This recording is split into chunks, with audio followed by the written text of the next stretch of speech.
Hello everyone, today I'll be showing you how to set up a Minecraft server that both Java and Bedrock players can join, allowing you and your friends to play together across different platforms. I'll also show you two different ways to join on Bedrock Edition, and that's through Minecraft for Windows and through Xbox. There are three things you'll need for this tutorial. First, you'll need a free Minecraft hosting provider, and in this video I'll be using Falix. Second, you'll need Geyser Spigot plugin, and finally you'll need a Floodgate plugin. I'll show you where to download both of these during the tutorial, but before we begin, make sure you have a Falix account and a GitHub account ready. All of the links you'll need throughout this tutorial can be found in the description below. The first thing we need to do is create our server. Press create server, then enter a name for your server. This will also be part of your server's domain name, so choose something you're happy with. Once you've entered the name, press continue, and then select Minecraft as your game. Then press continue again, agree to the terms and conditions, and then finally click create server. Next, we need to choose which Minecraft software we'll use.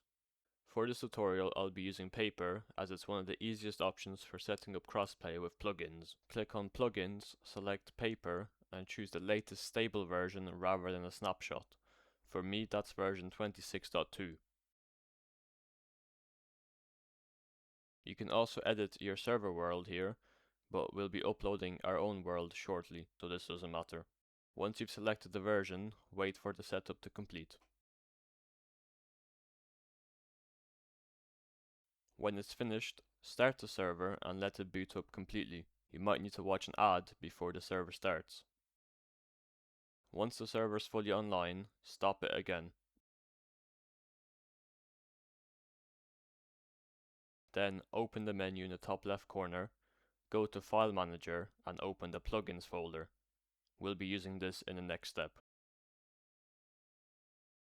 Next, open the GitHub repository linked in the description below. Once you've signed into your GitHub account, scroll down to the Artifacts section and download the geyser/spigot.jar file. After the download has finished, open the zip file and copy the geyser/spigot.jar file somewhere outside of the zip folder, such as your downloads folder or desktop.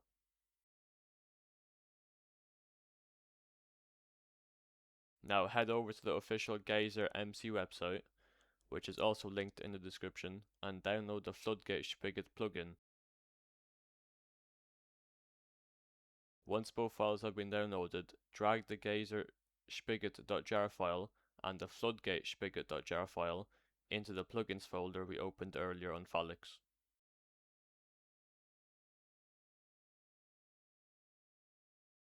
When both plugins have finished uploading, open the menu in the top left corner and select Worlds. At the moment, the server is using its default world, but we'll replace it with our own. Press the Windows key and OR at the same time to open the Run window. Type %app_data% and press Enter. Open the .minecraft folder, then scroll down to the Saves folder and find the world you'd like to upload. Copy that world folder and paste it somewhere easy to access. Go back to Falix, click Upload World, then Upload World folder, and select the world you just copied. Wait for the upload to complete, and once it's finished, make sure to set the uploaded world as the primary world. Then return to the menu, open the console and start the server again. This allows the world and both plugins to load correctly before we move on to the final steps. Next, we need to configure a few basic settings. Open the menu once again and click on File Manager. Go to the Plugins folder, open the Geyser Spigot folder and open the config.yml file. Scroll down until you find the line that says clone remote port and change its value from false to true. Below that, find off type and change it from online to floodgate.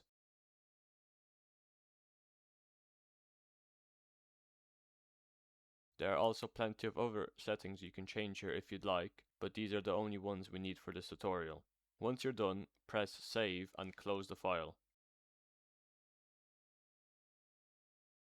We can now start the server for the final time. Head back to the console, stop the server if it's still running, and then start it again.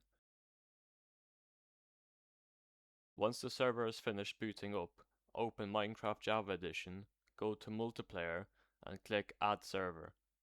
You can give the server any name you'd like. To find the server address, head back to Falix and copy the address displayed just above the console. Paste it into the server address field and click Done. Then join the server.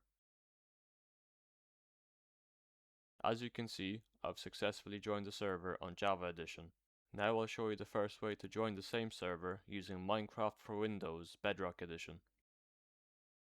I'm now going to open Minecraft for Windows Bedrock Edition. To join the server on Bedrock Edition for PC, press play, go to the Servers tab and click Add Server. Here you or your friends can enter any server name you like, and then for the server address, enter the same address shown above the Falix console. Find the port number, head back to the Falix console, and look for a line that says started Geyser on UDP port followed by a number. For me, that's 58201, but if your server shows a different port, make sure to use that instead. If you can't find the port in the console, open the menu, click Network, then Ports, and you'll find it there. Once you've entered the server address and port, click Add Server and join.